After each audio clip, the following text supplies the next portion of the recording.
Welcome to પ્રાપ્તિસ kitchen. આજે આપણે જયા પાર્વતી માટે સાબુદાણાની એક અનોખી રીતે ખીચડી બનાવીશું। તો આ ફરાળી ખીચડી બનાવવા માટે આપણે એક પેનમાં અડધી વાટકી જેટલા શેંગદાણા લઈ લઈએ। તમારે જેટલી ક્વોન્ટિટીમાં શેંગદાણા એડ કરવા હોય એટલી ક્વોન્ટિટીમાં તમે આ શેંગદાણા એડ કરી શકો છો। પણ જો વધારે શેંગદાણા એડ કરશો તો ખીચડી છે તે એકદમ ઘટ્ટ થઈ જશે, વધારે પડતી કઠણ થઈ જશે, કેમ કે આપણે આનો ભૂક્કો એડ કરવાનો છે। તો એ વાતનું ખાસ ધ્યાન રહે। મેં અત્યારે ફક્ત અડધી વાટકી જેટલા શેંગદાણા લીધા છે। તેને ગેસની લો ટુ મીડિયમ ફ્લેમ પર કન્ટિન્યુ હલાવી અને થોડો કલર ચેન્જ થાય ત્યાં સુધી તેને શેકી લઈશું। આ પ્રોસેસ કરવી ખૂબ જરૂરી છે। જો તમે શેંગદાણાને કાચા એડ કરશો તો એટલો વધારે સારો ટેસ્ટ નહીં આવે જેટલો તમે શેંગદાણાને શેકીને તેનો ભૂકો કરીને એડ કરશો। તો શેકાઈ ગયા બાદ તમે ભૂકો કરીને એડ કરશો તો એક નટી ફ્લેવર મળશે અને એક ક્રંચ મળશે ખીચડીમાં। એટલા માટે આ રીતે શેકીને જ એડ કરવો। જો કાચો તમે ભૂકો એડ કરશો તો ખીચડી છે તે થોડી ચીકાસવાળી થશે, પણ જો શેકીને એડ કરશો તો એકદમ ફરસી અને એકદમ નટી ફ્લેવરવાળી આપણી આ ફરાળી ખીચડી રેડી થશે। તો અહીં 2 થી 3 મિનિટ જેવું થયું છે। શેંગદાણા એકદમ સરસ શેકાઈ ગયા છે, કલર પણ ચેન્જ થઈ ગયો છે। તો આ પેનને આપણે ઠંડુ થવા માટે સાઈડ પર રાખી દઈએ। હવે ખીચડીના વઘાર માટે એક કઢાઈ લઈ લઈએ। કઢાઈમાં આપણે 2 ચમચી જેટલું તેલ એડ કરીશું। તેલ ગરમ થઈ જાય ત્યારબાદ આપણે તેમાં આખું જીરુંનો વઘાર કરીશું। તો 1 ચમચી જેટલું આખું જીરું છે તેને આપણે તેલમાં એડ કરી લઈએ। તમે જે કોઈ પણ ઇન્ગ્રેડિયન્ટ હું જે એડ કરવાની છું ખીચડીમાં તેમાંના જે કોઈ પણ ઇન્ગ્રેડિયન્ટ તમે ના લેતા હો વ્રતમાં તો તમે સ્કીપ કરી શકો છો। ત્યારબાદ તીખું લીલું મરચું ઝીણું ચોપ કરેલું છે તેને પણ તેલમાં એડ કરી દઈશું અને સાથે અડધા ઇંચ જેટલા આદુનું છીણ છે તેને પણ એડ કરી દઈશું। લાસ્ટમાં આપણે મીઠા લીમડાના 8 થી 10 જેટલા પત્તા છે તેનો વઘાર કરી લઈએ। હવે મરચાં અને આદુની કચાસ જતી રહે તેના માટે ગેસની લો ટુ મીડિયમ ફ્લેમ પર કન્ટિન્યુ હલાવી અને સોતે કરી લઈએ। તમે ફરાળી ખીચડી કઈ રીતે બનાવો છો તે મને કમેન્ટ સેક્શનમાં જરૂરથી જણાવજો। તો અહીં બધી વસ્તુ એકદમ સારી રીતે સોતે થઈ ગઈ છે। હવે આપણે તેમાં એક મોટી સાઇઝના બટેટાને ચોપ કરીને રેડી રાખ્યું છે તે એડ કરી દઈએ। તો આપણે બટેટાની પતલી અને નાની સ્લાઇસીસ કરી નાના ટુકડા કરી અને તેલમાં એડ કરી લેવાના છે। તમારે ખીચડીમાં જેટલી ક્વોન્ટિટીમાં બટેટાને ઉમેરવું હોય એટલી ક્વોન્ટિટીમાં લઈ શકો છો। મેં એક મોટી સાઇઝના બટેટાને સમારી અને ઉમેરી દીધું। હવે આપણે અહીં આ સ્ટેજ પર નમક તો એડ નથી કરવાનું, કેમ કે આપણે જયા પાર્વતી માટે બનાવીએ છીએ। જો તમે અગિયારસ માટે બનાવતા હો તો આ સ્ટેજ પર અડધી ચમચી જેટલું નમક એડ કરી દો તો બટેટા છે તે ફટાફટ બોઇલ થઈ જશે। પણ આપણે નમકને સ્કીપ કરી આ કઢાઈને ઢાંકી અને ગેસની લો ટુ મીડિયમ ફ્લેમ પર 2 થી 3 મિનિટ જેવું થવા દઈએ।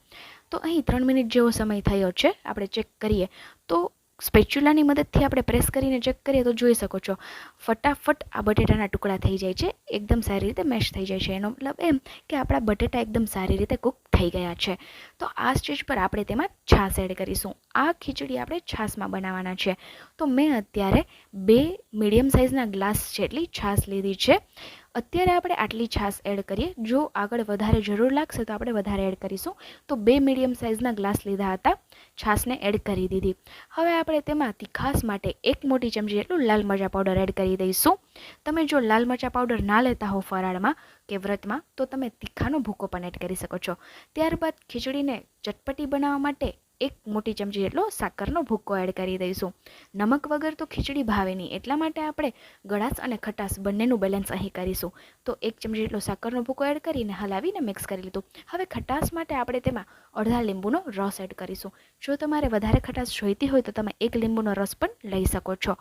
હવે લીંબુનો રસ એડ કરી દીધા બાદ અહીં મેં 2 થી 3 કલાક માટે પલાળેલા સાબુદાણા લીધા છે, જેને આપણે એડ કરી દઈએ સાથે। તો મેં અડધા વાટકા જેટલા સાબુદાણા લીધા હતા, જેને મેં 2 થી 3 કલાક પલાળી દીધા છે। એકદમ સારી રીતે ફૂલી અને સોફ્ટ થઈ ગયા છે। તમારે જો વધારે લોકો માટે આ ફરાળી ખીચડી બનાવી હોય તો તમે 1 થી 2 વાટકા જેટલા સાબુદાણા લઈ શકો છો। હું અત્યારે 2 લોકોને સર્વ થાય એટલી ખીચડી બનાવી રહી છું।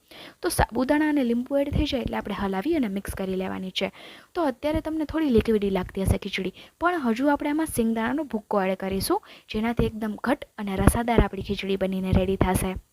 હવે આપણે સાબુદાણા એકદમ સારી રીતે કૂક થઈ જાય તેના માટે ઢાંકી અને ગેસની લો ફ્લેમ પર 2 થી 3 મિનિટ જેવું આ ખીચડીને કૂક થવા દઈશું, જેથી કરીને એકદમ સરસ ફ્લેવર મળી રહે આ ખીચડીને। તો 2 થી 3 મિનિટ જેવો સમય થઈ ગયો છે, તમે જોઈ શકો છો એકદમ સરસ ખીચડી ઉકળી ગઈ છે અને તેલ પણ થોડું અમથું ઉપર છૂટું પડી ગયું છે। હવે આપણે હલાવીને ચેક કરીએ તો જોઈ શકો છો પહેલાં કરતાં કન્સિસ્ટન્સી છે તે થોડી ઘટ થઈ ગઈ છે। આ રીતની કન્સિસ્ટન્સી આવી ગઈ છે। હવે આપણે જે શેંગદાણાને શેકીને સાઈડ પર રાખેલા હતા તેનો મેં મિક્સર જારમાં ભૂકો કરી લીધો। તે બધો ભૂકો આપણે એડ કરી દઈએ। અહીં સિંગદાણાનો ભૂક્કો આપણે જેવો એડ કરીશું કે ખીચડી છે તે તરત તળિયે ચોંટવા લાગશે, તો એ ના થાય એટલા માટે બને તો નોનસ્ટિકનું પેન લેવું. નહીં તો તમારે છાશની ક્વોન્ટિટી થોડી વધારી દેવી, જેનાથી આ ખીચડી છે તે તળિયે ઓછી ચોંટશે એટલા માટે. તો હવે આપણે ફટાફટ હલાવી અને મિક્સ કરી દઈએ. તમે આ સ્ટેજ પર ટેસ્ટ પણ કરી શકો છો. જો ગળાશ અથવા ખટાશ ઓછી હોય, ઓછી માત્રામાં હોય તો તમે આ સ્ટેજ પર એડ કરી શકો છો. હવે આપણે ફટાફટ હલાવી અને ચેક કરી લઈએ કન્સિસ્ટન્સી. તો એકદમ સરસ થીક થઈ ગઈ છે અને વધારે આપણે કૂક કરવાની પણ જરૂર નથી, કેમ કે આપણે સિંગદાણાને શેકીને ભૂક્કો લીધો છે એટલા માટે. જો તમે કાચો ભૂક્કો એડ કરો તો થોડું વધુ વાર આપણે ખીચડીને છે તે કૂક થવા દેવું પડશે. અહીં આપણે સિંગદાણાના ભૂક્કાને મિક્સ કરી દીધા બાદ ફરી અડધા વાટકા જેટલી છાશ એડ કરી દઈશું, કેમ કે સિંગદાણાનો ભૂક્કો છે તે છાશમાં જેટલું પણ લિક્વિડનું પ્રમાણ હશે અથવા તો મોઇશ્ચર હશે તે બધું ફટાફટ એબ્ઝોર્વ કરી લેશે. તો જેમ જેમ આ ખીચડી ઠંડી થશે તેમ તેમ વધારે ઘટ થઈ જશે. એટલા માટે આપણે અડધા વાટકા જેટલી અથવા તો 1 વાટકા જેટલી છાશ ફરી એડ કરીને હલાવીને મિક્સ કરી લઈએ. હવે આપણે ઢાંકી અને 1 મિનિટ જેવું ગેસની લો ફ્લેમ પર આ ખીચડીને સારી રીતે કૂક થવા દઈશું. તો 1 મિનિટ જેવો સમય થઈ ગયો છે. હવે આપણે ઢાંકણને ખોલી અને ચેક કરી લઈએ. તો જોઈ શકો છો એકદમ સરસ સ્મેલ આવે છે અને આપણી ખીચડી છે તે એકદમ સરસ કૂક થઈ ગઈ છે અને કન્સિસ્ટન્સી પણ તમે જોઈ રહ્યા છો. વધારે પડતી ઘટ પણ નથી અને વધારે પડતી ઢીલી પણ નથી. એકદમ સરસ પરફેક્ટ કન્સિસ્ટન્સીની સાથે આપણી જયા પાર્વતી માટેની સ્પેશિયલ ફરાળી ખીચડી બનીને રેડી થઈ ગઈ. આ મારી મોસ્ટ ફેવરિટ ખીચડી છે. હું 11સમાં અથવા તો કોઈ પણ વ્રતમાં કે ઉપવાસમાં આ ખીચડી બનાવીને ચોક્કસથી ખાઉં છું. તમે પણ આ જયા પાર્વતીમાં આ ખીચડી બનાવીને જરૂરથી ટ્રાય કરજો.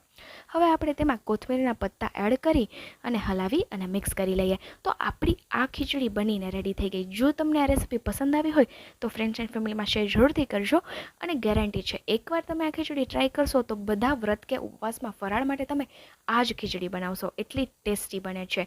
તો જો તમારે આવી બીજી ફરાળી રેસીપીઓ જોઈતી હોય તો મારી ચેનલ પર આવ્યા છો તો ચેનલને એકવાર વિઝિટ કરો, જેમાં આવી ઘણી બધી યુનિક ફરાળી રેસીપીઓ છે. ફરાળી ઢોસા, ફરાળી સેન્ડવિચ, ફરાળી કઢી ખીચડી અને આવી તો ઘણી બધી રેસીપીઓ છે. તો આજે જ પ્રાપ્તિસ કિચનને વિઝિટ કરો. આવા બીજા ઉપયોગી અને સિઝનલ રેસીપીના વિડીયો સાથે આપણે ફરી મળીશું. બાય. Thanks for watching.